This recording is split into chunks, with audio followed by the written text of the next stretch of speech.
Hoy, dentro de los temas de estructura de la iglesia, vamos a ver el Concilio de Jerusalén. Todos estos temas van relacionados unos con otros. Usted apunte sus dudas para que al final podamos tener un buen tiempo de preguntas que nos pueda enriquecer el tema. Hechos 15, empezando en el verso 2, nos indica a nosotros el único concilio registrado en la Biblia, pero como le dije en algunas ocasiones, no es el único que hizo la iglesia.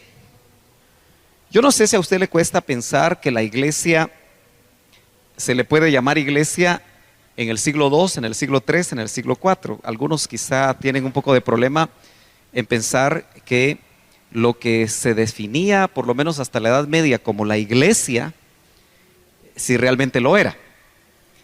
Pero, aunque el tema no es ese, porque no es historia de la iglesia, sí es importante que usted sepa que concilios después del de Jerusalén, que está aquí en Hechos 15, y fue el primero, por motivos doctrinales, surgieron otros más.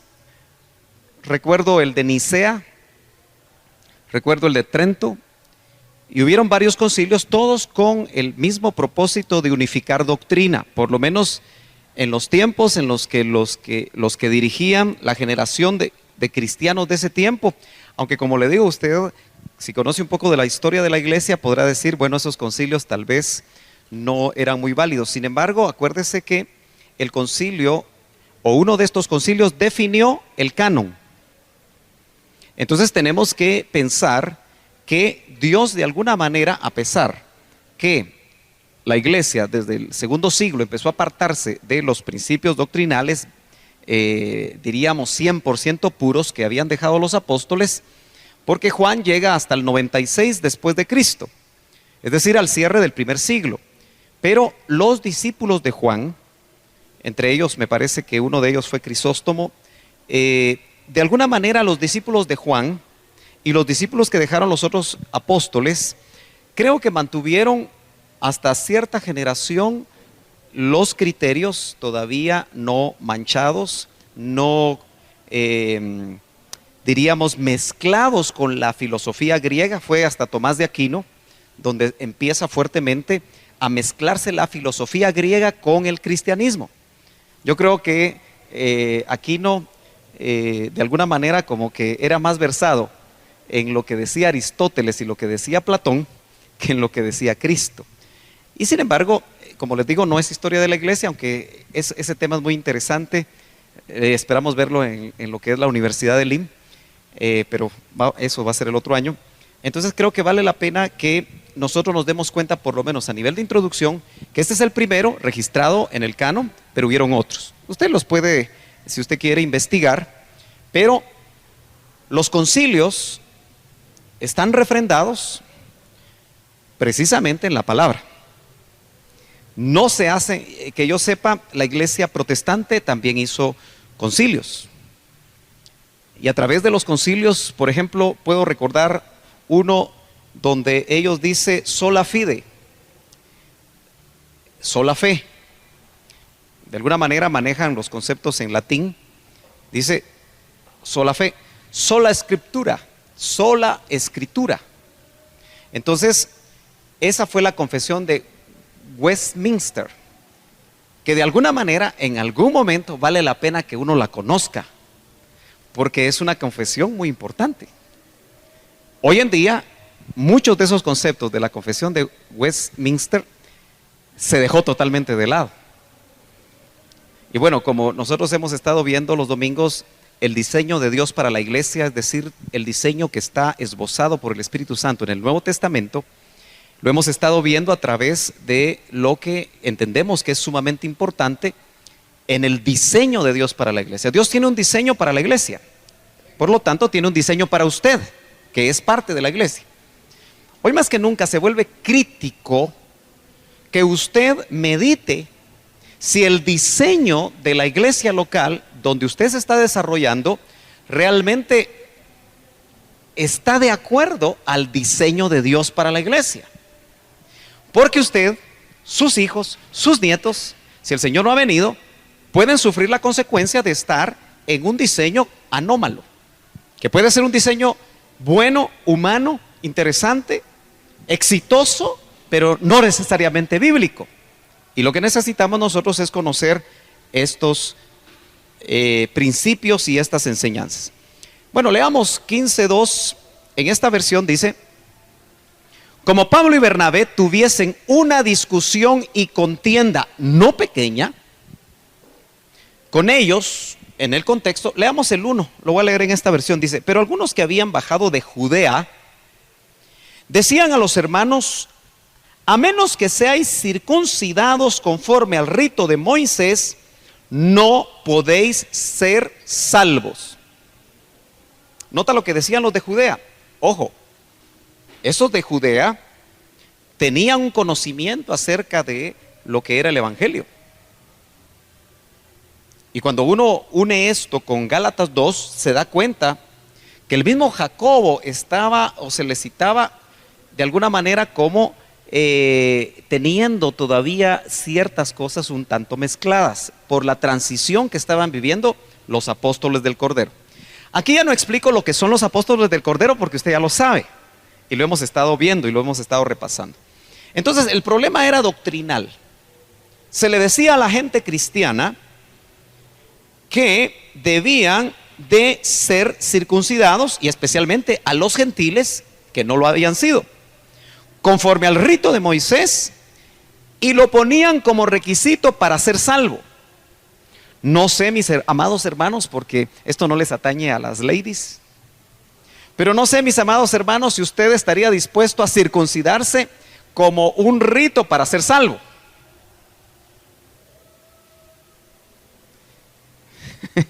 Algunos lo están haciendo ahora, porque estas enseñanzas, asústese, después de 21 siglos siguen estando de moda. Entonces, ahí sí podemos hacer el contexto. Cuando Pablo y Bernabé tuviesen una discusión y contienda no pequeña con ellos, ¿quiere decir que se puede contender por la causa del evangelio con los que están enseñando falsedades? Claro que sí, lo dice la Biblia.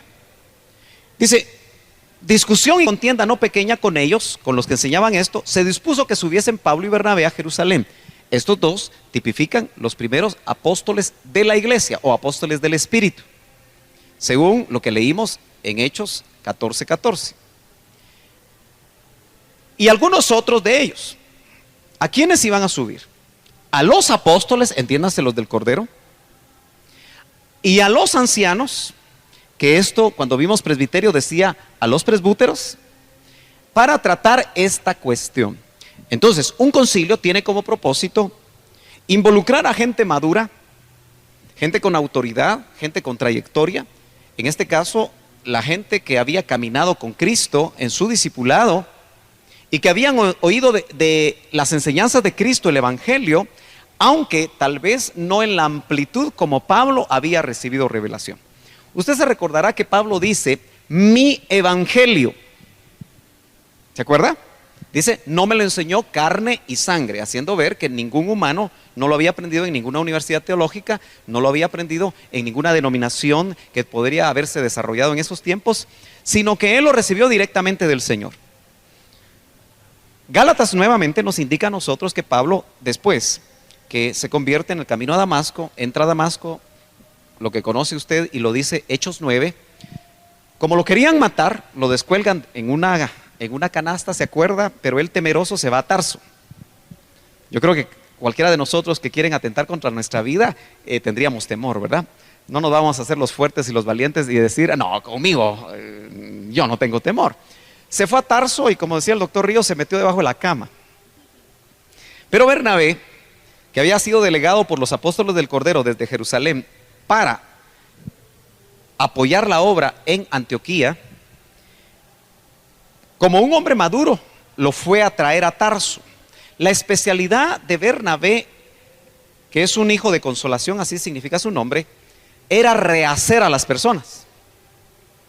Así que él era un apóstol, no con una palabra fluente y una revelación enorme como la de Pablo, como la que iba a tener Pablo, pero su trabajo fue discipular a Pablo.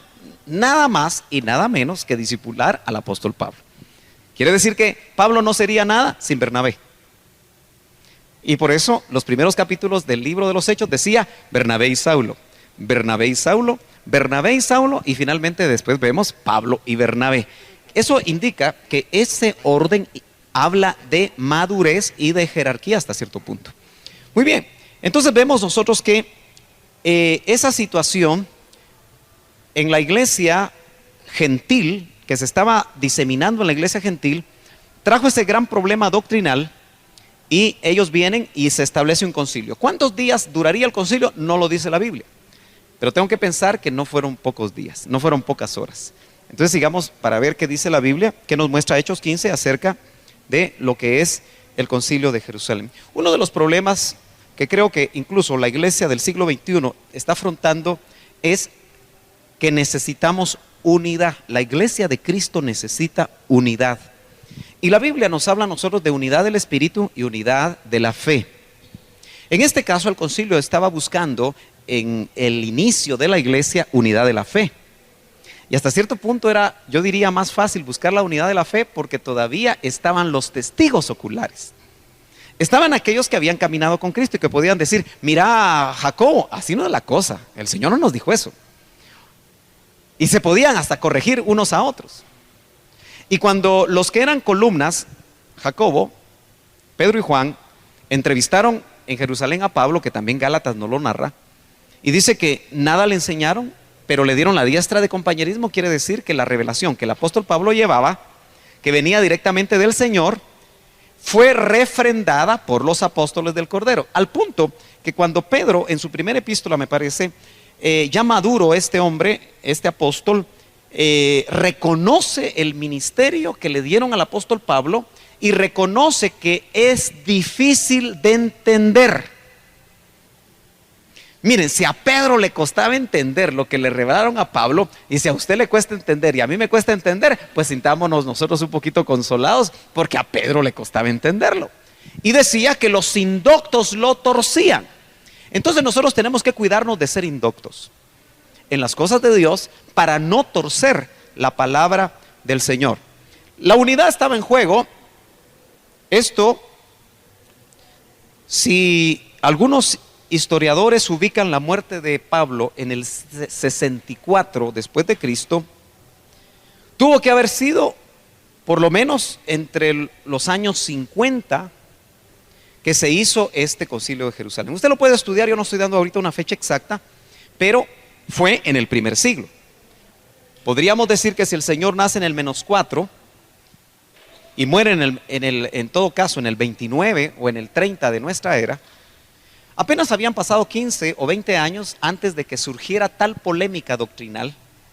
Por eso, hermanos amados, todos aquellos que fuimos enseñados, bendecidos, discipulados, engendrados ministerialmente por el doctor Ríos, ahora que acabamos de cumplir 13 años de su muerte, no me extrañaría a mí, y es lo que vemos en todos lados, que se ha perdido en buena parte la doctrina original que fue revelada. Por supuesto, usted y yo tenemos que juzgar si es que tenemos espíritu, si esa doctrina fue o no revelada, ¿verdad?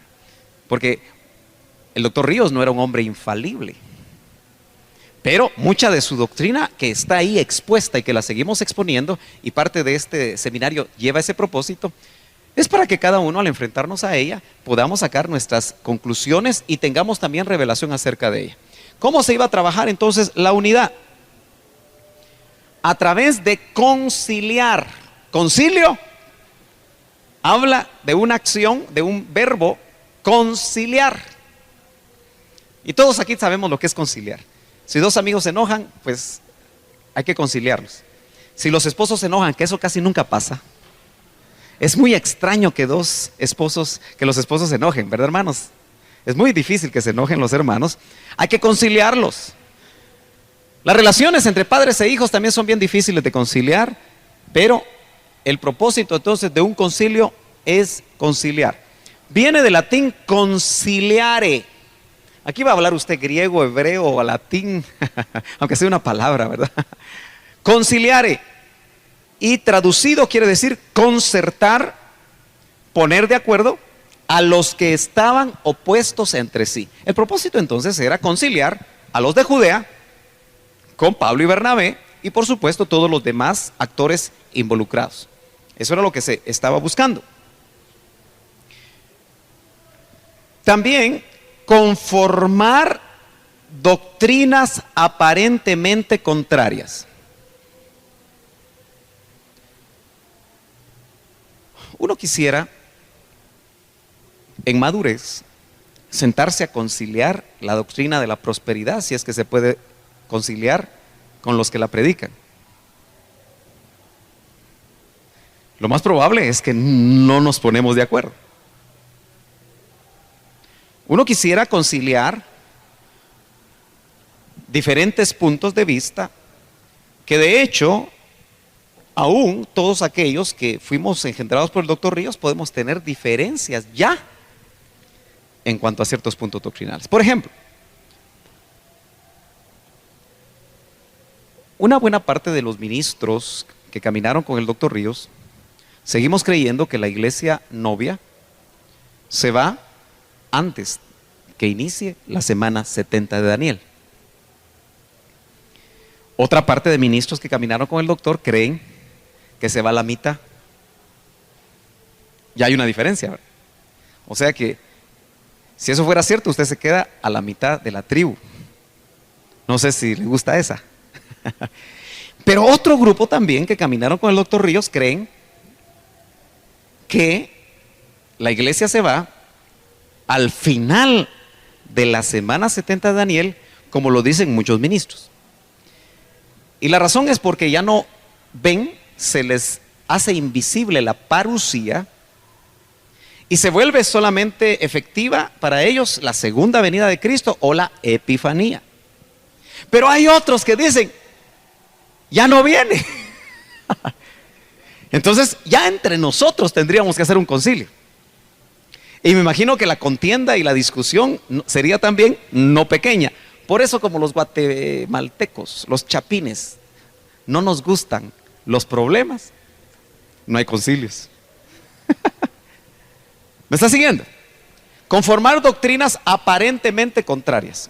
Bueno, en este caso, sí era totalmente contraria.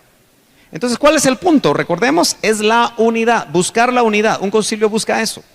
Conciliar, un adjetivo relativo a los concilios.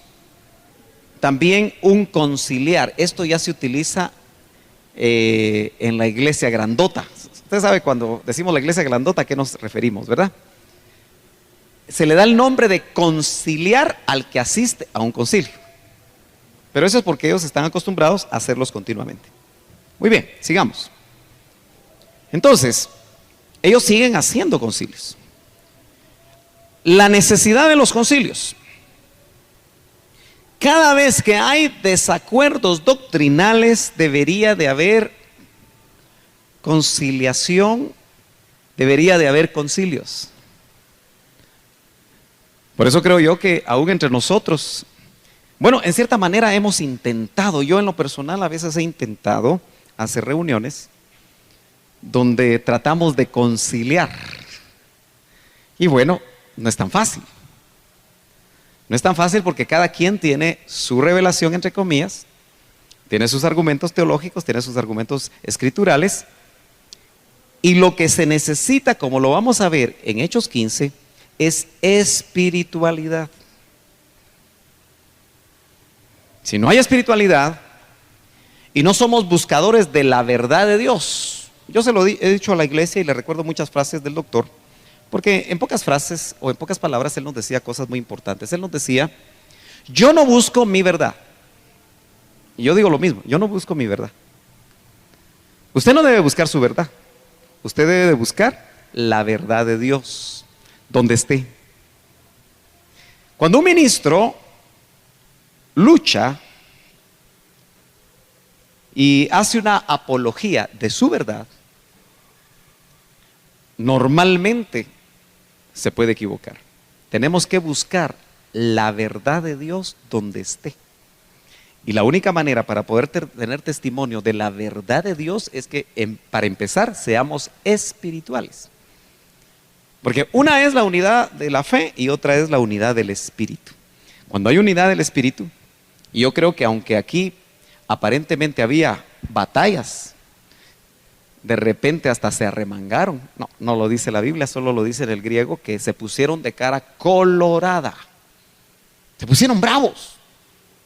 Así que es válido ponerse enojados por el celo de la doctrina, pero siempre tratando de llegar, porque yo no sé usted cómo piensa que el Señor cuando botó las mesas e hizo lo que hizo en el templo, ¿usted cree que él estaba sonriendo? ¿Verdad que no? ¿Cómo haber estado el Señor? ¿Cómo cree usted que estaba el Señor? Ahora está muy serio. Dice, habéis vuelto mi casa, que debe ser casa de oración, cueva de ladrones. Imagino que se les quedaba viendo a los ladrones que estaban ahí. ¿Pero pecó? No, la Biblia dice que Cristo no pecó. Ay, hermano, entonces cuando me enoje con mi esposa le puedo botar la mesa. No, no estamos hablando de eso, ¿verdad? Todo tiene su lugar. Desacuerdos doctrinales es la necesidad de los concilios. Muy bien. Notemos que estaban los de Judea, según lo que vimos en el capítulo 15, verso 1, Pablo y Bernabé, y los apóstoles y presbúteros de Jerusalén. Note quiénes son invitados a participar de un concilio. Los de Judea, que eran los que estaban enseñando, tenían que estar porque estaban enseñando algo anómalo. Pablo y Bernabé, apóstoles. Y los apóstoles del Cordero y presbúteros de Jerusalén, es decir, los ancianos. Muy bien. Veamos ahora que esos participantes, los grafiqué de esta manera, si usted lo quiere hacer en un cuadrito, porque a veces estas gráficas le permiten a uno recordar. Los de Judea, Pablo y Bernabé, apóstoles y presbúteros. Esos fueron los participantes del concilio. Ahora, veamos que en un concilio hay debate. No estamos muy acostumbrados a debatir. Bueno, esta versión la copio de esa manera para aquellos que son acuciosos y quieren estudiar de cerca algunas palabras que están en este verso. Por ejemplo, no tendremos, bueno, voy a usar mi paraguas, ¿verdad? Aquí usted ve que dice apostoluos. ¿Sí? Ese es original griego. Están los apóstoles, apostoluos. Aquí es de apostelo. La palabra 652 que usted la puede estudiar. Están los presbúteros. ¿Sí? Los ancianos, que traducidos ancianos. ¿Sí? Y note que hay disputa. Si usted estudia esta palabra 3778 de Strong's Concordance, puede ver qué significaba o qué significó esa disputa. Eso es solamente para que usted pueda ampliar lo que estaba sucediendo, y esto prueba que hubo debate. Por ejemplo, Sétema, que es, ¿ubica esa usted? Es esta, mire. Esta de aquí. Ahora aquí está la explicación. Se puede traducir búsqueda, debate, buscar y debatir para hallar la verdad. Nosotros aquí trabajamos en base a discipulados. Muchas veces estamos acostumbrados los discipuladores, cuando vamos a un discipulado, que nadie nos debata. Pero un grupo pequeño puede abrir la posibilidad al debate. Si me lo permiten, voy a tomar un ejemplo. ¿Me permiten? Muy bien. En uno de los discipulados que doy, llegó un jovencito que ha caminado toda su vida en lo que es el adventismo del séptimo día. Y bueno, me acompañó el hermano Alfonso. Él enseñó. Vaya que él enseñó. Y hubo debate. La cosa se puso complicada, ¿verdad? Porque continuamente le interrumpía para dar su opinión acerca de las cosas. Bueno, tengo que confesar, hermanas, que me sacó de mis casillas, ¿verdad? Por la forma como quería debatir.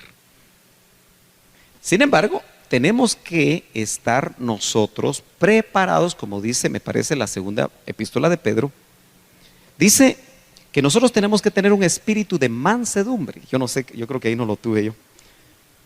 Mea culpa. Mea culpa. Dice que nosotros con espíritu de mansedumbre debemos estar prestos a dar razón de la fe que hay en nosotros. Estos seminarios llevan ese propósito. Yo estoy cansado, en mis 40 años de ser cristiano, de ver a un montón de jovencitos especialmente, y un montón de cristianos, que cuando los interrogan frente a su fe, no saben qué decir. Y como decimos vulgarmente, les dan 3 vueltas. ¿Y usted por qué tal cosa? Ah, es que así dice mi pastor. Especialmente los catedráticos universitarios se prestan mucho en las aulas para ridiculizar el cristianismo. Y la mayoría de estudiantes que vienen a los cultos y pasan de noche, no saben debatir, ni saben note que dice, dar razón de la fe que hay en nosotros. Entonces, creo yo que aún en nuestros discipulados, o cuando usted comparta con los jóvenes universitarios, va a encontrar que unos son ateos, otros son de tal religión, otros son de cual religión. Vale la pena que usted aproveche estar abierto a la discusión, al debate. Eso sí, no trate de ganar la discusión y perder a la persona. Porque algunas personas quieren a como dé lugar salir en caballo blanco, como decimos, y la persona se hiere porque incluso no hay amor en el debate. Aquí el propósito era buscar, y Sétema lo que busca es un debate sobre alguna cuestión o algún tópico. Muy bien. Note que aquí era urgente que se reunieran, y en el verso 6 dice, lo voy a leer en español completamente, dice, y se reunieron los apóstoles y los ancianos para considerar este asunto. Era necesario que se reunieran y lo hablaran. Entonces nosotros siempre tenemos que estar abiertos, hermano, a esa posibilidad. Esa palabra 4863 es la que aparece en la primera, que se traduce fueron reunidos, y es sunago. Y me gusta mucho lo que subrayé porque quiere decir, es una palabra compuesta, quiere decir conducir juntos. Los apóstoles, los ancianos, los ministros, cabeza de áreas, deben de aprender a conducir juntos para llegar al mismo lugar. No sé si la palabra conducir habla de llevar algo a un punto. Por eso vuelvo a la carga. El diseño de Dios para la iglesia debe ser conocido. Y pensémoslo en iglesias locales. Por ejemplo, esta es una iglesia local. Usted asiste a su propia iglesia local. Pero no es cierto que a veces vemos desavenencias entre el pastor y los ancianos, entre los ancianos y los discipuladores, entre el pastor y los discipuladores. Pueden haber desavenencias entre las ovejas y el discipulador, y el enemigo siempre va a tratar de romper la unidad. Y muchas veces eso no nos va a permitir a nosotros conducir juntos. También se puede traducir coleccionar o reunir, entretener. Eso dice hospitalariamente, mire qué interesante, recoger, reunir, unir, guardar, juntar, congregar. Cuando nosotros nos congregamos, y por eso la pregunta del millón de Pablo, ahora, ¿qué hacen ustedes cuando se congregan? ¿Qué hay pues, hermanos, cuando os reunís? Dice. Hay salmo, hay revelación, hay lengua, hay interpretación. Todo hágase para edificación. Ahora, en las iglesias de la luna no siempre hay salmos, no siempre hay dones, no siempre hay revelación. Lo que hay es chisme. ¿Ya te diste cuenta? ¿Y eso qué hace? Romper la unidad. Entonces note que en cierta manera la necesidad de estar juntos es vital para la iglesia local. Y nosotros tenemos que ser entes de unidad. La palabra de Dios dice, solícitos en guardar la unidad. ¿Se acuerdan? Solícitos. Yo tengo que participar activamente en la unidad. Como ellos buscaban esa unidad, estar reunidos, guardar. Pablo le dice a Timoteo en una ocasión, le dice, guarda el depósito, refiriéndose a lo doctrinal, porque Pablo le dio un depósito. Yo me siento enormemente responsable porque tuve la bendición de estar cerca de un ministro como el doctor Ríos, que por casi espacio de 20 años me trasladó un depósito a mí.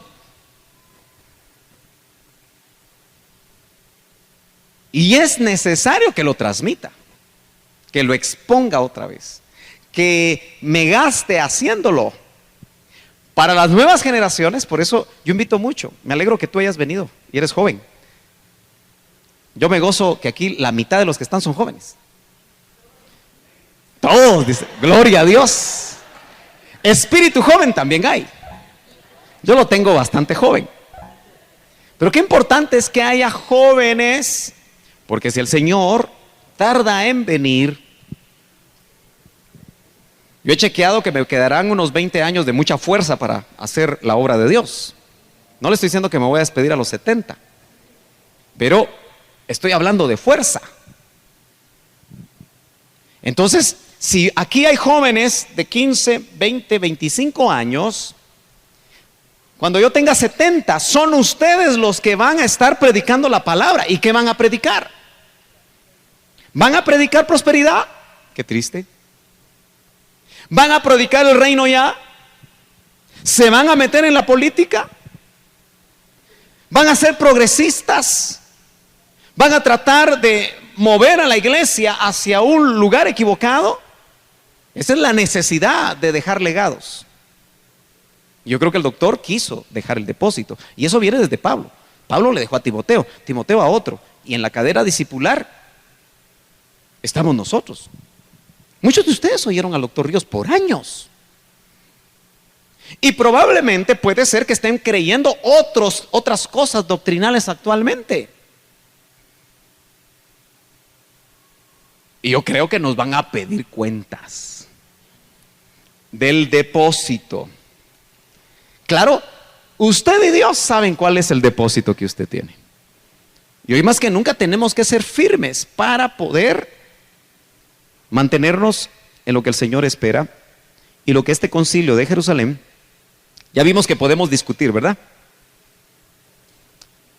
Note, esa palabra que se traduce discusión es suseteo. Y eso se puede traducir investigar conjuntamente o juntamente. Discutir, controvertir, cavilar, discutir, disputar. Entonces, esa palabra es la que está en rojo 22, 14. ¿Sí? Que se traduce discusión, pero note todas las acepciones. ¿Se acuerda usted que Lucas investigó diligentemente? Yo le pregunto, ¿usted investiga diligentemente la palabra? ¿O usted está acostumbrado todos sus años de cristianismo a creer lo que el pastor dice? Usted ya no puede ser así. De verdad, niéguese a ser como los pollitos o los polluelos que tienen solo boca. Yo siempre veo así, en los nidos. Uno puede dibujar un nido y un montón de bocas así abiertas, ¿verdad? Y la mamá ave, la que sea, mamá sopilote o mamá águila, No es cierto que caza para darles lo que tienen. Y si la mamá les da tuercas, tuercas se toman, se tragan. Muchos hermanos actualmente son así, inmaduros. Tienen 20 años de ser cristianos. Les cambian la doctrina. Amén, dice. Es terrible ver a las masas decir amén, y lo que acaba de decir el ministro es una herejía. O los acaba de insultar y dicen amén. Eso no es ni siquiera valorarse a sí mismo. ¿Por qué? Por la haraganería de no sucetear, de no investigar, de no buscar, no solamente con las herramientas con las que uno podría estudiar la palabra, sino especialmente buscando del Señor en espíritu, para que el Espíritu nos revele. Hay momentos en los que cuando el Espíritu revela, como lo hacía con Pablo. Un ejemplo muy claro de una revelación que no se las dio a los apóstoles del Cordero, a pesar de que el Señor caminó con ellos 3 años y medio, fue: más bienaventurada cosa es dar que recibir. Búsquenlo, no lo encuentran en los evangelios. Porque fue en el discipulado directo del Cristo resucitado para Pablo que el Señor le dijo eso. ¿Estuvo Pablo en la Santa Cena? En la primera Santa Cena. ¿Estuvo o no estuvo? No estuvo, ¿verdad? Esa última Pascua, donde estaba la fiesta de los ácimos, Pablo no estaba. Y nos dice en 1 Corintios 11: porque yo recibí del Señor lo mismo que os he enseñado, que el día que el Señor fue entregado, tomó pan, lo partió y dijo: esto es mi cuerpo, haced esto en memoria de mí. Fue revelado, porque él no estuvo ahí. Yo le pregunto, ¿qué le han revelado a usted hasta esas alturas? Me preguntaban sobre todos los temas. Empezamos en noviembre los seminarios. Ya estamos en julio. Noviembre, diciembre, 2 meses. Julio, 7 meses. 9 meses. 9 por 4, 36 temas hemos visto.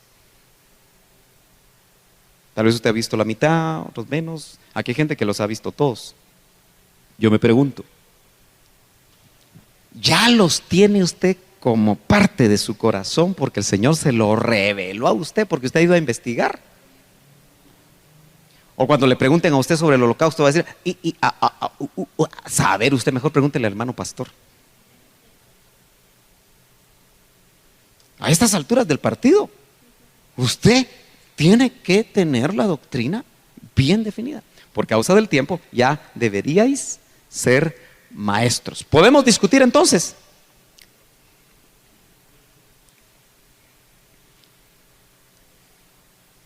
Hoy van a estar buenas las preguntas, ¿verdad? Veamos Pedro, Jacobo, dice, verso 7, y después de mucha discusión, ¿cuáles serían los argumentos de los de Judea? ¿Alguno se atreve a pensar cuáles eran los argumentos de los de Judea? Deben ser los que hoy los mesiánicos tratan de presentar. Que le digo una cosa: si usted no está bien parado, se lo comen, se lo almuerzan, se lo desayunan y se lo refaccionan. Y dentro de 6 meses, si no le sale barba, lo vemos con barba de chivo, con su kipá y su talit, porque tienen muy buenos argumentos. ¿Quiere que le dé uno? Tal vez lo convierto yo al mecenazgo 5 minutos. Déjeme ver si lo encuentro.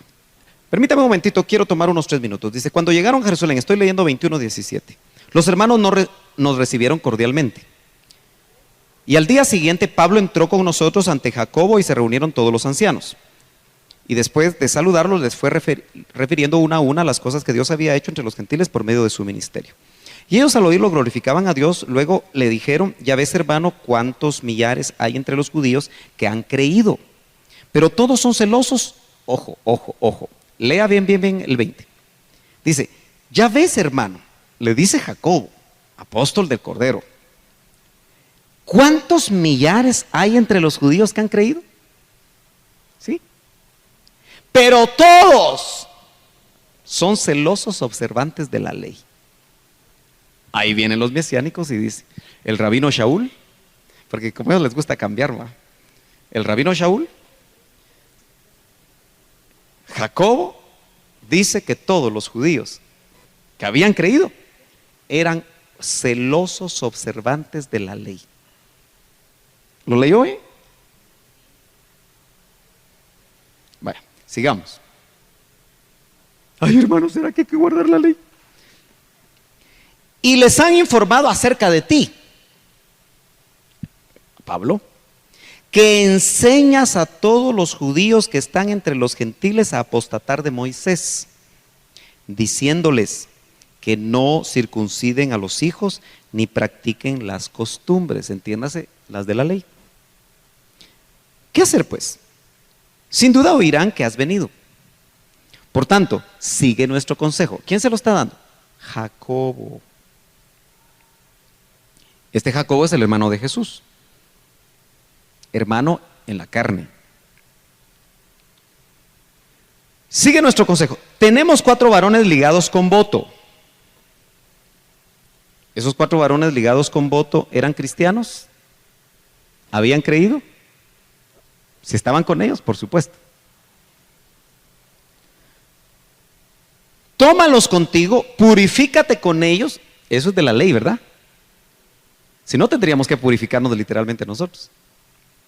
Y paga tus gastos para que se rasuren la cabeza. Así todos entenderán que no hay nada de lo que se les informó acerca de ti, sino que tú mismo también sigues guardando la ley. Cuando uno lee eso, y los mesiánicos le dicen, ¿se da cuenta? El rabino Shaul, el perito arquitecto de la iglesia, y Jacob, el hermano de Jesús, decía que había que seguir guardando la ley. Y Pablo lo hizo. Se rapó, hizo el rito. Sí lo hizo. Si nosotros no tuviéramos revelación sobre esos pasajes y supiéramos que la iglesia está viviendo una transición, el próximo domingo hacemos voto todos. Yo vi un jovencito que este domingo hizo voto, parece que había hecho voto. Se rapó. Pero eso es por otro tipo de cosas. Eso es por moda. Ahora entiende usted por qué el doctor Ríos nos enseñaba que en el libro de los Hechos no hay que sentar doctrina.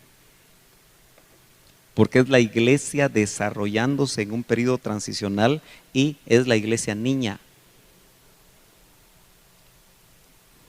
¿Sí? Dice, pero en cuanto a los gentiles que han creído, les hemos escrito que según lo acordado, ¿acordado dónde? En el concilio. Hechos 15. Se abstengan de lo sacrificado a los ídolos, de sangre, de lo estrangulado y de fornicación. Entonces Pablo, tomando consigo a los varones, al día siguiente se purificó con ellos, entraba en el templo para informar del cumplimiento de los días de la purificación hasta que fue ofrecida la ofrenda por cada uno de ellos. Y de todas maneras lo arrestaron, ¿verdad? Ahora, Pablo estaba viviendo una transición y sabía que este consejo también llevaba cierta estrategia bajo el contexto de una transición. En otras palabras, hermanos, la iglesia comenzó judía. Las costumbres culturales judías y la ley se metía hasta los huesos en la cultura de los judíos y por supuesto de la iglesia hacía que seguramente ellos seguían con su talit y seguían con esto y seguían con lo otro porque estaban en una transición. Eso no pasaba en la iglesia gentil de Antioquía para adelante y los 3 viajes misioneros de Pablo, y se estaba desarrollando toda la revelación. Cuando usted va a Colosenses 2, leámoslo porque no vaya a hacer que usted se me quede confundido. Cuando usted va a Colosenses 2, donde la revelación se sigue ampliando, nota que aquí dice se abstengan de los sacrificados de los ídolos, de sangre, de lo estrangulado, de fornicación. Hay algunas cosas ahí que quedaron establecidas en el Concilio de Jerusalén. Ahorita regresamos de lleno al tema. Pero en el capítulo 2 dice, si habéis, verso 20, 2:20, si habéis muerto con el Mesías, dice esta versión, si habéis muerto con Cristo, dice, a los rudimentos del mundo, ¿por qué como si vivierais en el mundo, os sometéis a preceptos? Aquí la revelación para la iglesia está más desarrollada. Y mire lo que dice el verso 21. No uses, ni comas, ni toques, según mandamientos y doctrinas de hombres, cosas que están todas destinadas a perecer con el uso. Tales cosas tienen en verdad cierta reputación de sabiduría en una religión impuesta por uno mismo y en una falsa humildad y severo trato del cuerpo, pero no tienen valor alguno contra los apetitos de la carne. La revelación para la iglesia en las epístolas es la que debe ir marcando. Aún Colosenses dice, ¿por qué ustedes se someten a días de fiesta, a lunas nuevas? Y hay hermanos que cuando se juntan con un adventista y les dice que hay que guardar el sábado y le da toda su teología, dice, sí, tengo que guardar el sábado. Y entonces arrancan el viernes a las 6 de la tarde para el sábado a las 6 de la tarde a guardar el sábado. Hace poquito vi un documental de judíos, puros judíos, que ellos ahora incluso están en la polémica porque están haciendo una tecnología kosher. Y entonces ellos están dejando del viernes de las 6 de la tarde al sábado a las 6 de la tarde apagados sus celulares. Porque quieren guardar la ley. Quieren guardar el sábado. Ahora, note entonces cómo lo doctrinal puede hacernos esclavos a través de preceptos humanos. Entonces dice, y después de mucha discusión, Pedro se levantó y les dijo, varones hermanos, vosotros sabéis cómo ya hace algún tiempo que Dios escogió que los gentiles oyesen por mi boca la palabra del evangelio y creyesen. ¿Dónde es eso? Hechos 10. Cuando va con Cornelio, ¿verdad? ¿Se acuerda? La puerta a los gentiles la abre Pedro en Hechos 10. Entonces es un testigo importante en ese concilio. Déjeme ver. Vamos a ver si cambia. Ahí estamos. Sigamos viendo a Pedro. Ahora pues, verso 10. ¿Por qué tentáis a Dios? Esa es la exposición después de mucha discusión. Y ya los apóstoles como Pedro y Jacobo van a poner criterios, van a sentar doctrina. Pues ¿por qué tentáis a Dios poniendo sobre la cerviz de los discípulos un yugo que ni nuestros padres ni nosotros hemos podido llevar? Qué sinceridad la de Pedro, ¿verdad? Yo a veces me pregunto, ¿cuántos ministros de estos tiempos y de toda la historia de la iglesia otra vez han intentado ponerle yugo en la cerviz a sus discípulos? Usted mismo, según su experiencia, podrá juzgar eso. A veces con interpretaciones antojadizas se quieren establecer mandamientos humanos. Yo oí a un ministro de estos tiempos en una reunión de pastores. Soy testigo y Dios es mi testigo que oí eso. Dijo, hermanos, ahora hay que preguntarle a las hermanas si están menstruando. Porque la que esté menstruando no puede servir en la iglesia. Dije yo. Y como mi pensamiento vuela muy rápido, dije yo, me imaginé preguntándole a las hermanas, hermana amada, bienvenida, ¿usted está menstruando? Porque hay que pensar cosas prácticas. Y eso es Antiguo Testamento. Eso es ley. Y mire, hubiera querido agarrar a coscorronazos a los pastores. Porque fueron a preguntarle, ¿y usted ya lo está haciendo en su iglesia? No, todavía no, dijo él. Ah, porque si usted lo hace en su iglesia, yo solo regreso a la iglesia y lo hago. Ay, me hubiera agarrado. Cosco, cosco. ¿Por qué no se detuvo ese pastor? Aunque lo haya dicho una autoridad. A estudiar en la palabra, si eso está dentro de lo que es para la iglesia. Usted lo quise poner como un ejemplo porque es burdo, totalmente burdo. Y sin embargo, hay denominaciones que hacen eso. Y le ponen un yugo, en este caso, a las hermanas. ¿Se imagina usted lo terrible que es preguntarle una situación tan indiscreta a un hermano? Pero esos son ejemplos de cómo doctrinas de hombres, interpretaciones humanas ponen yugos. Por eso me gustó tanto que aunque el IM tuvo su época de legalismo, ¿verdad? ¿Usted vivió la época de legalismo, hermana Luqui? ¿Usted no se depilaba las cejas? Ni pantalón. ¿Usted tenía gusanitos de choconoy aquí? ¿Ha visto usted los gusanos de choconoy? Una mujer que no se depila parece su gusano de choconoy aquí. Faldas largas. Ahora fíjese que qué llamativo, porque yo muchas veces le pregunté al doctor y él dijo, yo no fui legalista. Era abajo donde se movía todo eso. Obviamente, por eso nosotros conocimos al doctor cuando enseñó y enfatizó el Evangelio de gracia. Porque ese es el bíblico. ¿Alguno de ustedes quebró su televisión en el trébol? ¿Aló? ¿Todavía está herido usted porque sus papás agarraron la tele y lo dejaron sin tele? ¿Y rompieron el cajón del diablo en el trébol? ¿Ah? ¿Todavía no ha sanado usted ese rencor porque lo dejaron sin tele? Ahora nos da risa, pero eran yugos sobre la cerviz de los discípulos por malas interpretaciones. Yo me pregunto, ¿cuáles otras malas interpretaciones hay? ¿El pelo? ¿El vestido? Qué bonito, ¿verdad? Haber tenido un ministro que nos dijo, basado en la palabra, doctrinas de la palabra, 2 parámetros para vestirse: honestidad y no ostentación.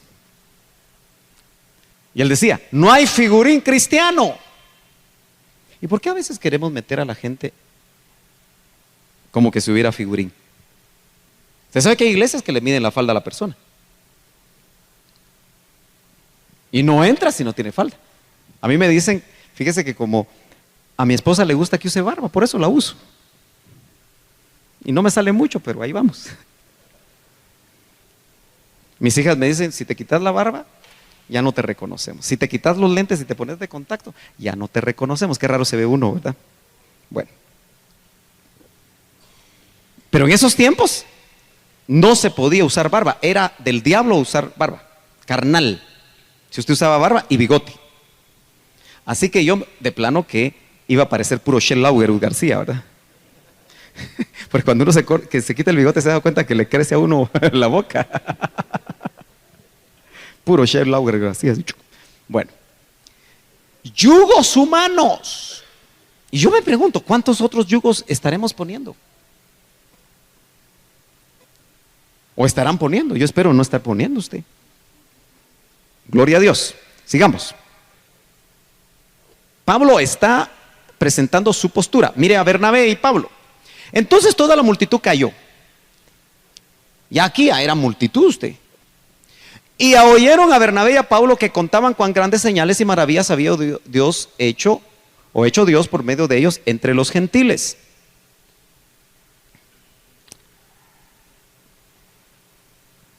Interesante Esta palabra llenura, plenitud, número grande, asamblea.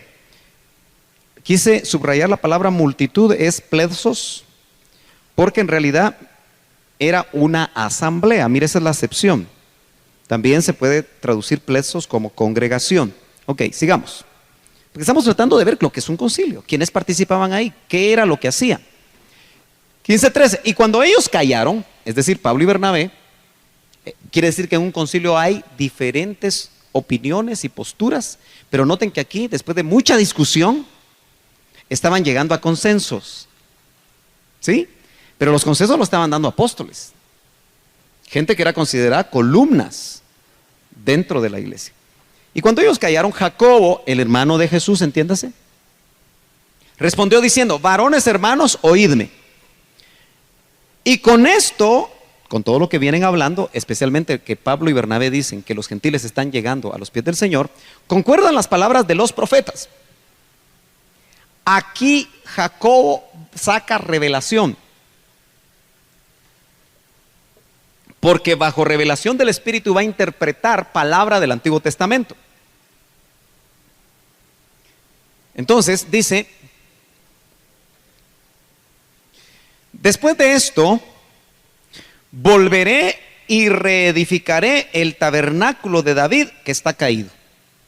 Usted puede encontrar que eso es un texto del Antiguo Testamento. Así como Joel capítulo 2, Pedro, recibiendo revelación de lo que está aconteciendo en Pentecostés, note, era una fiesta de Pentecostés judía. Era un Pentecostés más, como había sido una Pascua más.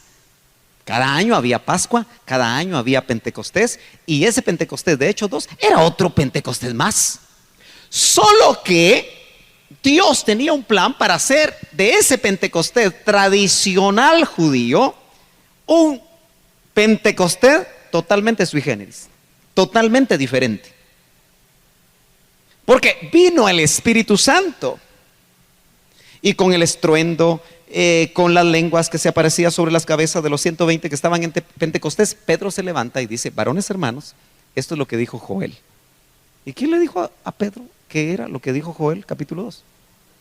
Es más, si usted lee literalmente Joel, se va a dar cuenta que una parte se cumple y otra parte no. Porque dice: vuestros ancianos verán, ¿cómo dice? Sueños los ancianos y los jóvenes visiones, o al revés. Pero en Pentecostés no está habiendo visiones, ni está habiendo sueños. Entonces, ¿cómo fue que él agarra Joel 2 y dice: esto es lo que dice el profeta Joel? ¿Cómo es que Jacobo agarra y dice que después de esto volveré y reedificaré el tabernáculo de David que está caído? Y lo está pegando con lo que significa que los gentiles se conviertan. Así que el tabernáculo de David no es solo alabanza, hermanos. El tabernáculo de David es mucho más. El tabernáculo de David involucra la conversión de los gentiles. Pero nosotros solo creemos que la restauración del tabernáculo de David es alabanza. Pero nota que ahí hay revelación. Quizá eso es uno de los grandes problemas de las reuniones actuales ministeriales, que hay poca revelación. Hay más opiniones humanas. No solo fueron opiniones, sino que vemos ahora con las palabras Strongs, vemos nosotros que en ese verso 19, cuando dice yo opino o estoy juzgando, Pedro utiliza la palabra griega crino. Otra vez, esta palabra crino, K-R-I-N, esta es B, pero no es la B pequeña del español, sino que es una N, y esta es omega, que en nuestro idioma se traduce O, crino. Yo crino, yo opino, y se traduce estoy juzgando, estoy decidiendo, estoy distinguiendo mental o judicialmente, estoy tratando, estoy condenando, estoy castigando, todas esas acepciones, estoy juzgando, estoy determinando. Esa palabra Crino es digna de ser estudiada, porque nos habla a nosotros más de solamente dar una opinión. Lo que Pedro estaba dando era un juicio, estaba tratando de establecer criterios para lo que es el Concilio de Jerusalén. Yo tengo unos minutitos, estamos terminando, pero hay algunas cosas aquí importantes. Dice, verso 20, más bien debemos escribirles, esto es Jacobo otra vez, que se abstengan de lo contaminado por los ídolos, de la inmoralidad sexual, de la carne de animales estrangulados y de sangre.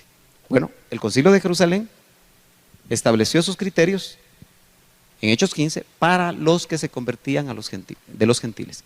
¿Por qué? Porque los gentiles tenían costumbres, especialmente la vida sexual de los gentiles en esos tiempos era horrorosamente libertina. Y para ellos era normal. En Roma y en todo el imperio romano en esos tiempos, las orgías era común y corriente. Los que han ido a Roma saben que los baños públicos eran igual para hombres, igual para mujeres, y se bañaban desnudos. Esos eran los baños públicos. ¿Qué traía eso como consecuencia? Un gran libertinaje, pero era normal. ¿Cómo corrían en las Olimpiadas? Corrían desnudos. Había un gran libertinaje, era culturalmente aceptado. Los epicúreos creían que a través de darle todo rienda suelta al cuerpo, el cuerpo, la carne, era desgastada para que el espíritu surgiera, un pensamiento dualista platónico. Los estoicos creían que había que mantenerse muy alejados, pero todos eran pensamientos humanos. Esa era la cultura y el contexto gentil. Y un judío como Pablo, si él establecía su criterio legalista, porque él era judío y había guardado la ley, porque dice que en cuanto a la ley, dice Filipenses 3, irreprensible. Fariseo de fariseos, y eran los más estrictos. ¿Por qué Pablo pudo llevar el evangelio a los gentiles? Porque le fue revelado y le fueron quitados los conceptos humanos y religiosos. Nosotros necesitamos que el Espíritu Santo nos revele la palabra y no las interpretaciones humanas. Y por eso tenemos que tener testimonio de lo que escuchamos. Ok, el concilio buscaba el común acuerdo. Verso 22, entonces los apóstoles y los ancianos de común acuerdo con toda la iglesia, note, de común acuerdo con toda la iglesia, decidieron escoger a algunos de ellos y enviarlos a Antioquía con Pablo y Bernabé. Antioquía era la base misionera del apóstol Pablo hacia los gentiles. Escogieron a Judas, llamado Barsabás, no el Iscariote, por supuesto, porque este ya había Ishcamic, ¿verdad? Y a Silas, que tenía buena reputación entre los hermanos. En los contextos usted puede ver que estos dos hombres eran profetas. Quiere decir que mandaron para trasladar las instrucciones, las conclusiones, el veredicto final del concilio a apóstoles y profetas. Será por eso que Efesios 2:20 dice que nosotros debemos estar cimentados sobre la doctrina de apóstoles. Pero ojo, apóstoles y profetas. No dice apóstol, no dice profeta. Y obviamente está dando por sentado que son genuinos. Nos hemos enterado de que algunos de los nuestros, ¿quién está diciendo esto? Si vemos el contexto, 15:24. ¿Es Jacobo?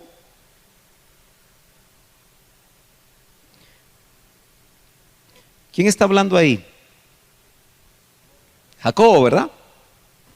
Entonces dice, por cuanto hemos oído que algunos de nosotros, a los cuales no hemos enviado, o como dice esta versión, me gusta más, nos hemos enterado de que algunos de los nuestros sin nuestra autorización, los han inquietado a ustedes alarmándoles con lo que les han dicho. Esto habla de estructura de la iglesia y de autoridad. Los apóstoles llegaron a conclusiones a través del Concilio de Jerusalén, pero habían dentro de la misma iglesia gente que creía que había que circuncidar, pero no habían recibido autorización. Yo subrayé eso, hermano, porque enseñar la palabra de Dios, ir a predicar a un lugar, hacer la obra de Dios y transmitir la palabra, yo quiero que usted entienda que es delicado. Porque si nosotros vamos y decimos cosas sin que nuestras cabezas lo hayan autorizado, estamos mal. Eso tiene que ver con la función de cobertura, ya sea un pastor local o un apóstol en un área que cubre. ¿Por qué es importante? Porque así se movió la iglesia al principio. Nota, nos hemos enterado de que algunos de los nuestros no eran del mundo. Sin nuestra autorización los han inquietado ustedes alarmándoles. Quiere decir que uno puede llegar a alarmar. Por ejemplo, usted tiene un sueño y le dicen ahí que el Señor viene en octubre o septiembre del 2012, como dice los mayas en su calendario famoso. Y usted asiste a una iglesia local y lo invitan a predicar y usted se dispara a eso. ¿Tendrá derecho su pastor local o el pastor local de llamarle la atención? Sí, porque llegó a inquietar gente. Solo es un pequeño ejemplo.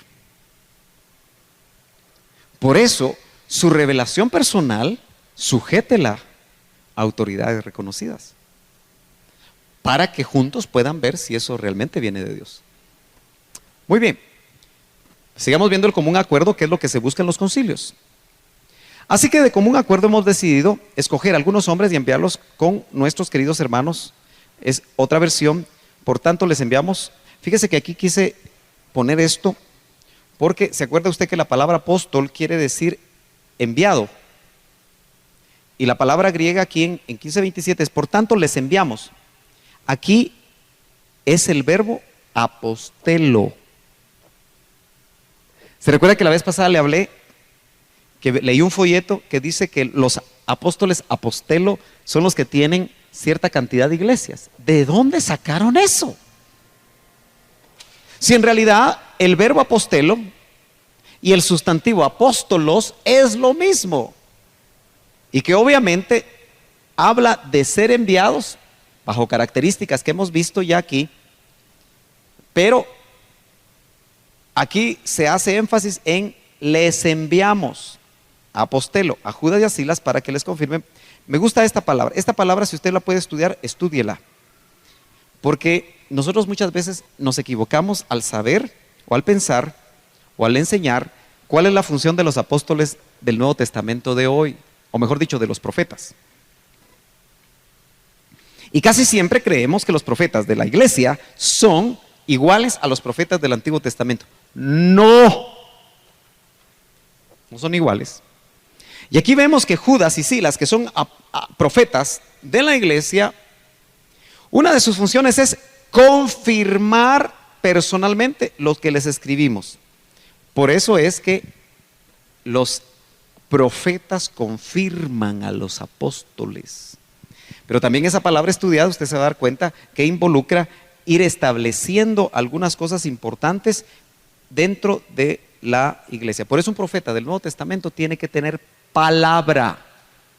Nosotros hemos creído que los profetas de la iglesia son los que profetizan nada más. Yo he oído gente que trae grandes nombres de profetas a las naciones y cuando uno los escucha se da cuenta que no hay doctrina.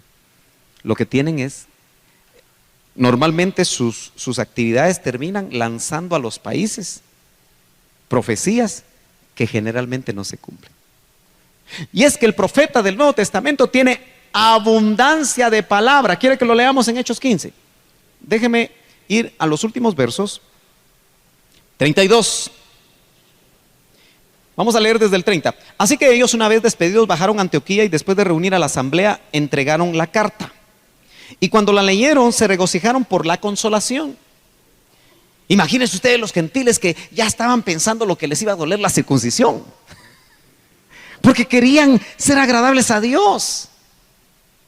Ya estaban pensando en que ya no podían comer sus chicharroncitos. Y entonces vemos nosotros que recibieron consuelo, pero me interesa el verso 32, dice: y Judas y Silas, como ellos mismos también eran profetas, consolaron y fortalecieron a los hermanos con abundancia de profecía. Así dice. Lea su Biblia. Con abundancia de palabra. Requisito para el profeta del Nuevo Testamento es que tiene abundancia de palabra. Por eso puede confirmar a un apóstol. ¿Nota que equivocados a veces estamos en los perfiles de los 5 ministerios? Cuando oímos una palabra de alguien que dice: hermano, el Señor dice que tú vas a ser un tremendo pastor y que el Señor te va a levantar, decimos: es profeta. No se acelere, hombre. Espérese. Primero hay que ver si lo que está diciendo es cierto. Yo he oído hermanos que le dicen a una persona: el Señor dice que esos 3 hijos que tienes, y ella es estéril.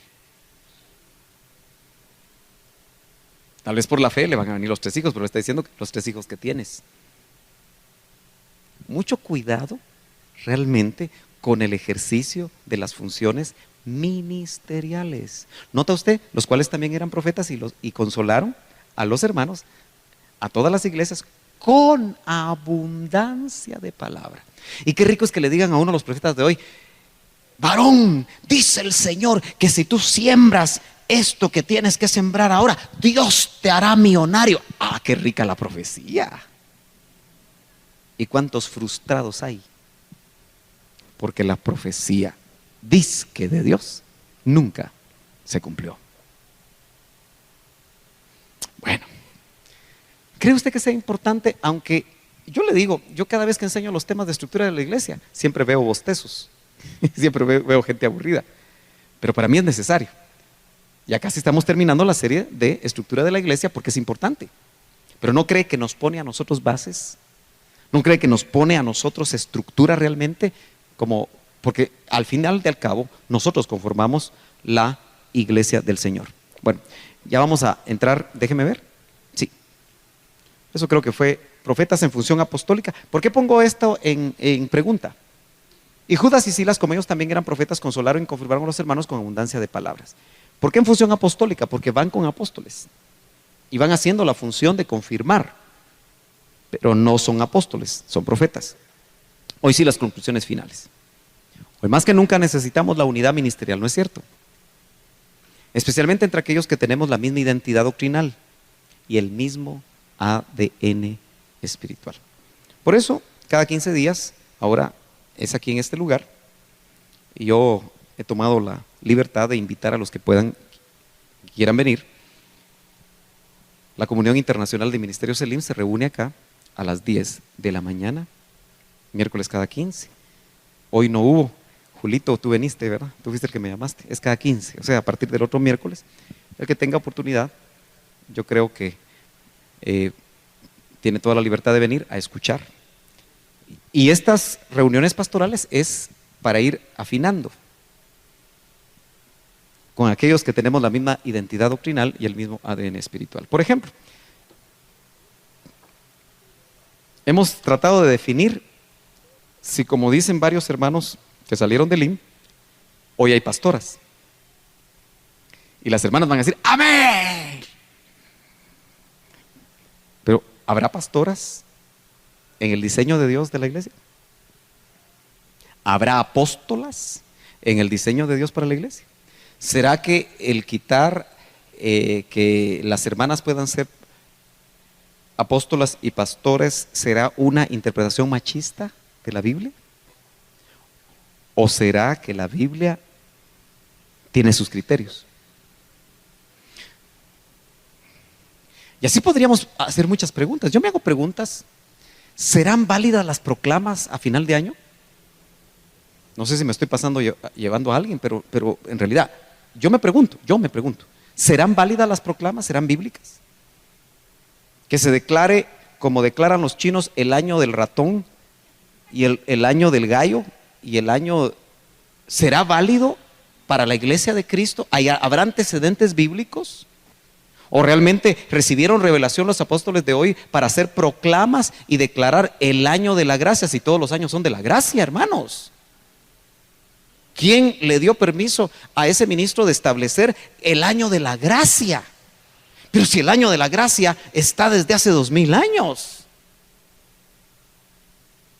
Yo me tengo que preguntar si eso está, porque si no me lo pregunto y me dejo llevar, espérese el 31 de diciembre, a la medianoche. No sé el año de qué voy a declarar aquí yo.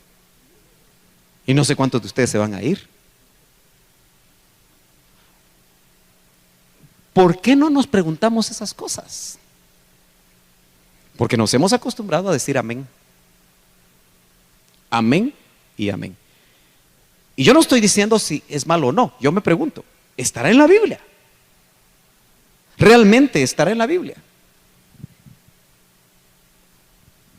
Yo me preocupo cuando veo ahora a los ministros con unas grandes espadonas, ustedes, que se las van a comprar ahí a de museo. O saber a dónde, en qué antique. Y aparecen ahí con las grandes espadonas. Yo me pregunto, ¿será válido eso? Yo me lo pregunto. Porque yo no veo a Pablo con grandes espadas. Y ahí sí habían espadas. Mira vos, soldadito romano, como estaba encadenado a un soldado romano, préstame tu... Me imagino que no se la prestaba, ¿verdad? Pero supóngase que se lo hubiera prestado porque ya se había convertido. Y que él dijera, por la espada de Pablo. Entonces yo diría, hay que hacer eso. Me pregunto qué sentido tiene. O sea, yo me pregunto. Y así podría enumerar muchas cosas, pero ya lo estoy viendo serios a ustedes. Pero, ¿qué más cosas harán las nuevas generaciones en la iglesia? Ya metieron rock pesado a la iglesia. Ya metieron perreo a la iglesia. Ya metieron un montón de cosas a la iglesia. ¿Qué más nos faltará ver que van a meter a la iglesia? Y nosotros diciendo amén. Amén y amén. Nota que las cosas en la iglesia del Señor en estos tiempos están peligrosas. Amén. Preguntas. A ver si tenemos el micrófono preguntón. Hermano Julio, levante su mano, por favor, el hermano de hermana Sarita. En ese orden vamos a ir oyendo las preguntas. Amén, amén, hermano Sergio. Dios le bendiga. Usted decía, hermano, con respecto a lo que los profetas daban, y decía que el profeta del Nuevo Testamento no podía ser igual al del Antiguo Testamento. No sé si le entendí No mal. literalmente. No literalmente. No literalmente, porque acordate que muchos de ellos eran videntes. Entonces, nosotros tenemos que hacer una separación entre los profetas del Antiguo Testamento, en esa economía, y los profetas del Nuevo.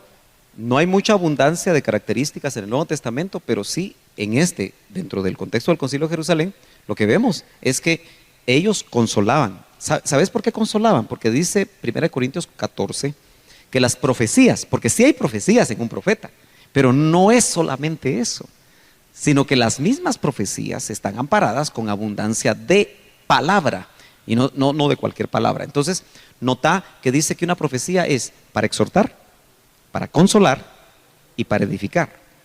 Entonces, por eso ellos edifican y confirman y consuelan. Pero también el detalle que ahí yo veo es que tienen abundancia de palabra. Porque, por ejemplo, Agabo profetizó a través de un acto que yo le llamo actos espirituales, y agarró el cinto de Pablo y se amarró con él, ¿verdad? Y dijo, el dueño, ese es un acto espiritual, el dueño de este cinto, así como yo estoy amarrado, así será amarrado en Jerusalén. Eso es un acto espiritual. Él lo graficó. ¿Sí? Graficó lo que iba a pasarle a Pablo. Y el mismo Agabo, profeta también del Nuevo Testamento, nota que predijo a través de una palabra de sabiduría, porque en los verdaderos profetas del Nuevo Testamento se mueven a profusión los dones del Espíritu Santo. Pero tú no encuentras los dones del Espíritu Santo en el Antiguo Testamento. Tú lo que encuentras, porque el Espíritu Santo todavía no ha venido y no está todavía dentro de las personas, sino, según las enseñanzas de Cristo, el Espíritu Santo está sobre ellos. O estaba en los discípulos con ellos, pero iba a estar en los nacidos de nuevo, en ellos. Y esa es la economía nuestra, que el Espíritu Santo está dentro de nosotros y Pablo recibe la revelación de los dones. Entonces, por palabra de sabiduría, Agabo predijo el hambre en Jerusalén en los tiempos de Claudio, el emperador romano. ¿Y hubo hambre en Jerusalén? Yes. Entonces, hay criterios que se usan en el Antiguo Testamento que nos pueden servir para identificar los profetas del Nuevo.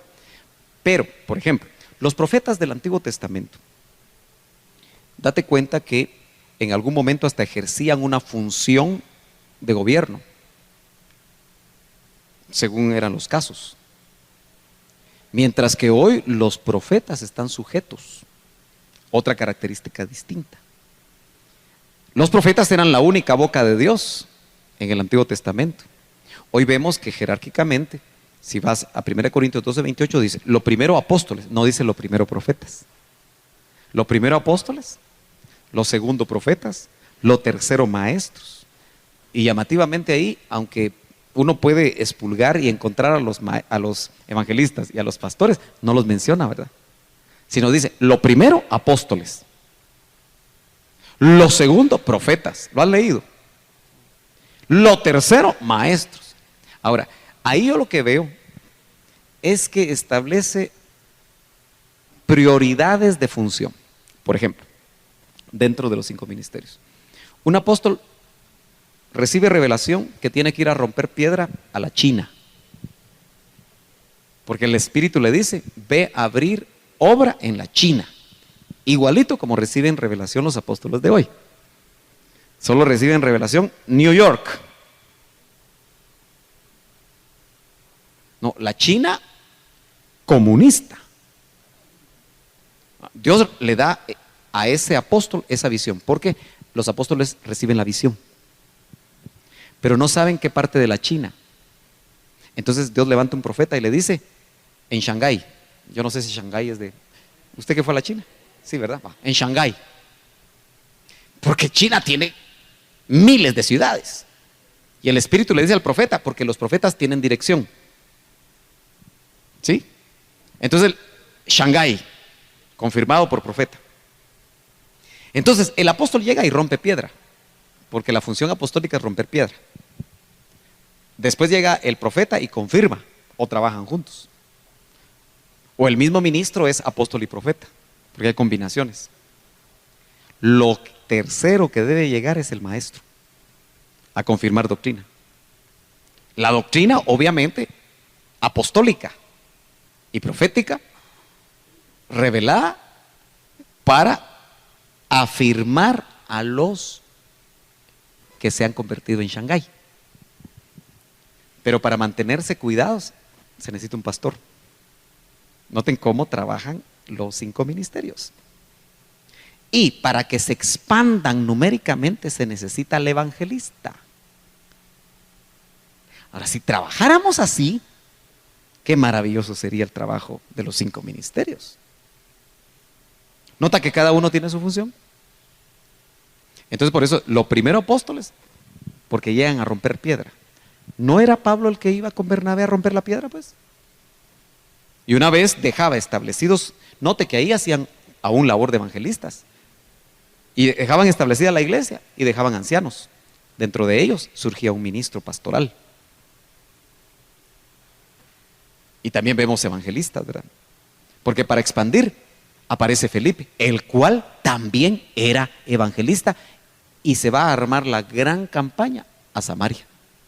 Entonces los vemos funcionando de una manera muy especial, complementaria unos de otros. Por ejemplo, Usted, en estos tiempos, ¿sabe por qué no le gusta evangelizar? ¿Y sabe por qué no lo hace? Porque ya no hay unción evangelística sobre usted. Porque casi no ha oído evangelistas que lo preñen con la visión evangelística. Cuando uno oye a un evangelista, uno quiere salir de ahí para irle a hablar al vecino, para hablarle a la esposa inconversa o a los hijos inconversos, porque fue preñado con la visión de un evangelista. Cuando un apóstol habla, uno quiere también participar de esa visión. Cuando un profeta confirma y da dirección, uno también orienta lo que el Señor quiere hacer con nosotros. Cuando uno oye a un maestro, uno solidifica la doctrina. El maestro lo que hace es que nos eleva y nos confirma, nos madura en las enseñanzas. Un pastor nos quita las garrapatas. Las ovejitas, cuando les crece la lana, no esta, sino que la lana natural, no como dicen en México, le crece tanto la lana que ya no pueden caminar. Entonces hay que trasquilarlas. Algunos sí las trasquilan muy bien, pero con la otra lana. Pero tienen bichitos, pulgas, tienen. Entonces un pastor, a través del cuidado, la consejería, la administración, la liberación, hace que la ovejita camine sana. Por eso un pastor cercano no le gusta a la mayoría de las ovejas. Y ya estoy predicando, ¿verdad? Mire, pues, y usted quiere hacer preguntas, ahorita termino. Porque un pastor se tiene que meter hasta la cocina para cuidar a la oveja. Entonces, las funciones. Yo creo que tenemos que hablar un poquito de las funciones de los 5 ministerios. Más preguntas. ¿Dónde van? Sí, Sarita. Ay, si solo una hemos hecho. Uy, Dios mío. Mire, hermano Sergio, ¿usted cree que en un tiempo conveniente el CEMI debería de convocar a un concilio sobre la doctrina? Perdón, se debería de convocar a un concilio por la doctrina que recibimos. Yo creo que Dios puede hacerlo, obviamente no en todo el seno de la iglesia, porque acuérdese que esta doctrina para la mayoría de la cristiandad es herejía. Y como diría el doctor, ¿comparado con qué? Yo tengo que recordarle a usted que en una institución muy prestigiosa a nivel latinoamericano de este país, se sacó un folleto y se dio un curso que se llamaba Las herejías del LIM. En los años 80. Y por eso el doctor decía, ¿comparado con qué? Y en algún momento hubieron debates, acercamientos, y cuando lo escuchaban maestros de esta institución decían, es que no lo habíamos entendido así. ¿Me entiende? Yo creo que es sano. Lo que yo creo, Sarita, es que probablemente el ejercicio que nosotros estamos haciendo actualmente, con los pocos ministros con los que nos reunimos, ya es en cierta manera un conciliar. Sin embargo, yo creo que el Espíritu, en la medida que el Señor se acerque, yo creo una cosa, es una tesis. La unidad del Espíritu la podemos alcanzar y la debemos de alcanzar, porque la unidad del Espíritu es, te amo, aunque no creamos lo mismo. Obviamente en el contexto de creer en Cristo, ¿verdad? ¿Sí? Esa es unidad del Espíritu en la iglesia. Unidad de la fe es que creamos lo mismo. Ahora, la tesis es que para mí el único que va a traer la unidad de la fe dentro de la verdadera iglesia de Cristo es el mismo Cristo. En lo que el doctor llamó el discipulado del 7º nivel. ¿Y qué es eso? Hechos 1. El Cristo resucitado se reunió con sus apóstoles y por 40 días les enseñaba tocante al reino. El resucitado les enseñaba tocante al reino. El resucitado otra vez va a agarrar a los verdaderos apóstoles y ministros primarios de la iglesia, los genuinos, eso sí, solo los genuinos, y por un periodo corto va a volver a enseñar y ahí va a poner la unidad de la fe. Yo no creo que ningún hombre lo logre. Por ahí escribe un español, Marcos Vidal. Antes se amaban y se llamaban Galileos o cristianos. Hoy hay tantos y con tantos nombres, y es una realidad. Y dice, hoy la gente dice, mirad cómo se odian, cómo se critican. Y obviamente usted incluso puede pensar que yo he estado criticando, que Dios me guarde de criticar, pero tengo que ser muy directo en estos tiempos, para que nosotros meditemos. Y note que yo no enjuicié, yo solamente dije, ¿será que lo que se está haciendo aquí, aquí, aquí y acá está en la Biblia? Y lo dejé abierto, para que usted lo juzgue, a través de la palabra y a través del testimonio del Espíritu. Pero yo espero que se dé. ¿Usted cree en sueños? Yo también. ¿Cree usted en visiones? Bueno, a mí me han llegado sueños que me hacen meditar, donde han visto al doctor volver en la comunión de los espíritus hechos ya perfectos. Todo eso para mí es una realidad previo a que el Señor venga. Y lo han visto pidiendo cuentas a sus ministros. Y yo creo que eso va a pasar. Y que aquellos que abrieron brecha en diferentes partes del mundo van a venir a pedir cuentas. Por ejemplo, el ministro Aidajosa en el África vino una vez a Guatemala y llamativamente murió también en el mismo año que murió el doctor, en el 98.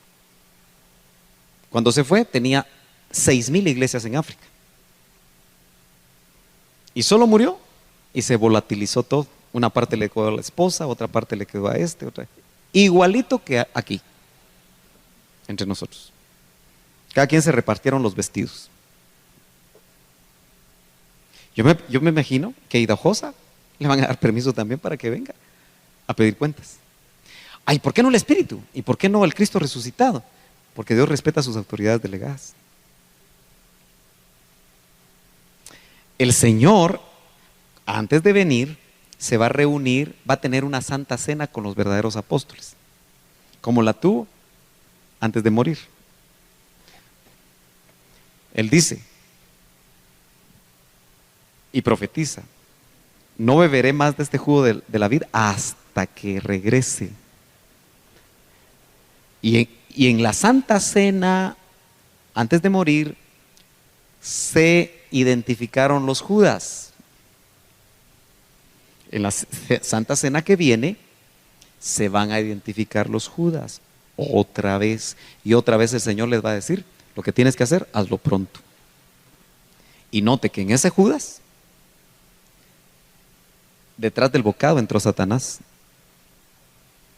Si la cosa es seria, porque cuando el Señor venga a pedir cuentas, por eso, hermano amado, yo no creo que usted sea casualidad que está aquí. Yo quisiera que usted ponderara por qué viene a estos estudios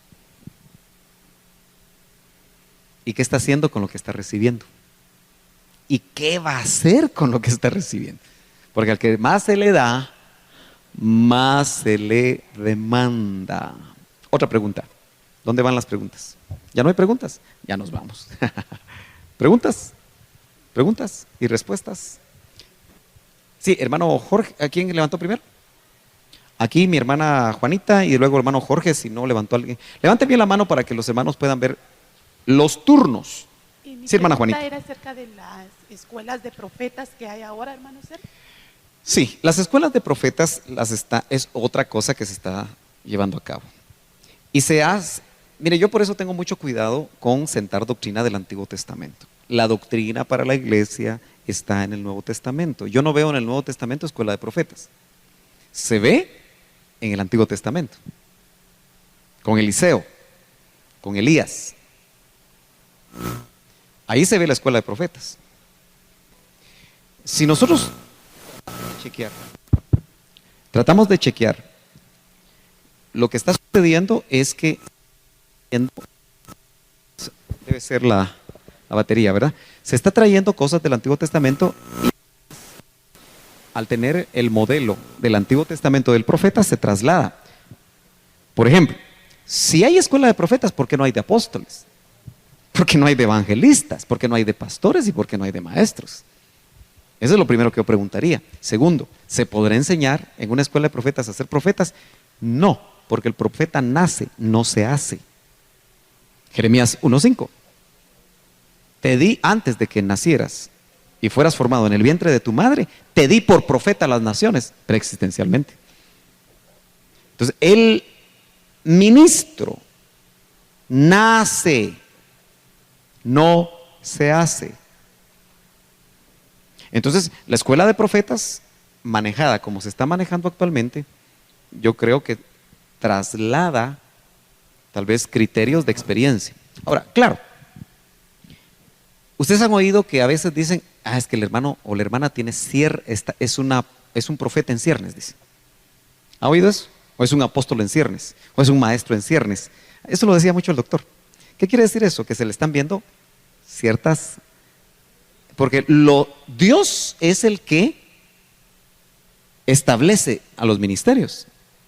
Porque es Cristo resucitado. Y a unos Él estableció el ser apóstoles. Es Cristo.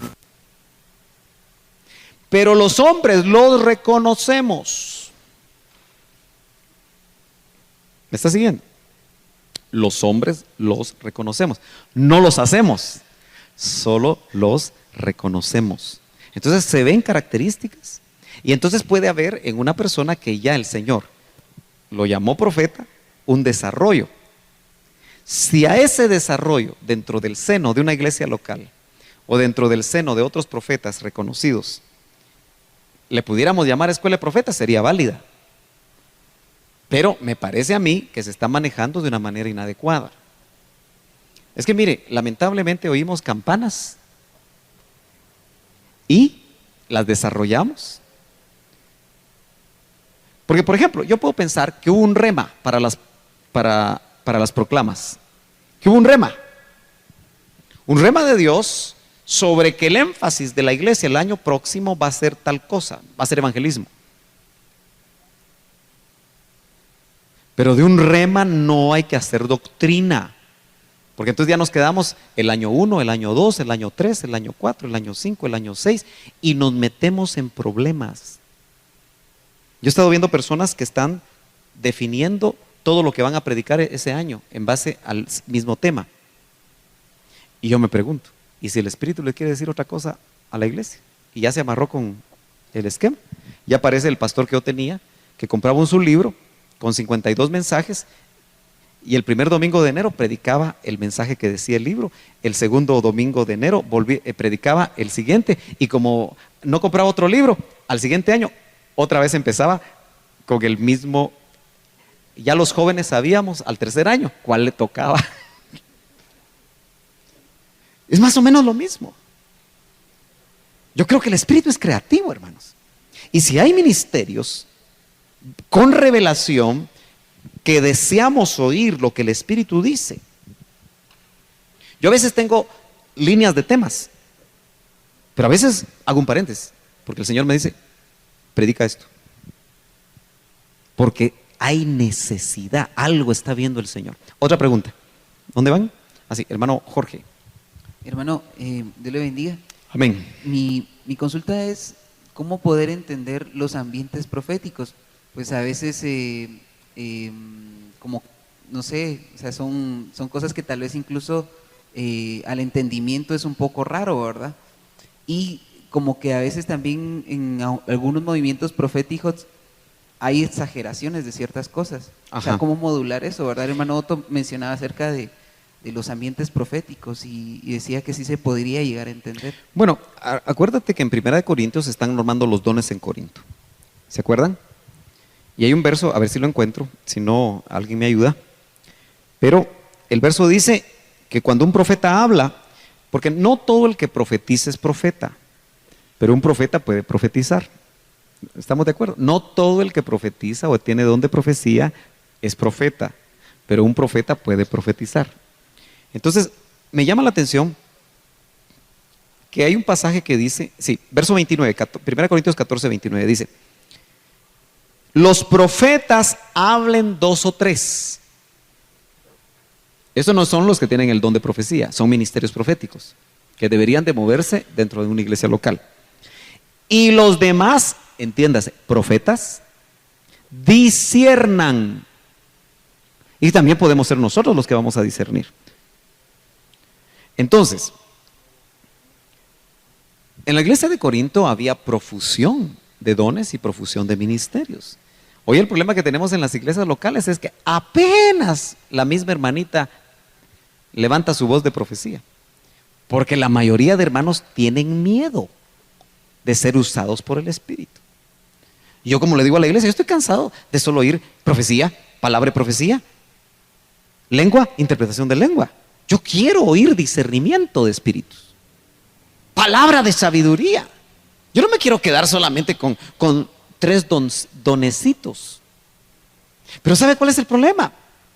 Que el cristiano de hoy viene a la iglesia de echarse 3 o 4 películas el sábado y dormirse a la 1 de la mañana. Y viene todo desvelado al culto. Y todo carnal. Entonces, y aún así el Espíritu le quiere decir algo para la iglesia, porque no es sinónimo de santidad ser usado por un don del Espíritu. Y dice, ay no, eso es mío, dice. No confía, porque se está juzgando a sí mismo. ¿Usted se imagina que todos viniéramos bien cañones? Habría dones. Que entraría un inconverso, según lo que dice Corintios, y se levantaría una profecía allá, o se levantaría una lengua acá y una interpretación acá, que lo deja quieto, porque le dijo toda su vida: ahorita vienes de este y de este lugar, si sigues pecando, el Señor dice. Y el otro se va temblando porque le dijeron su vida.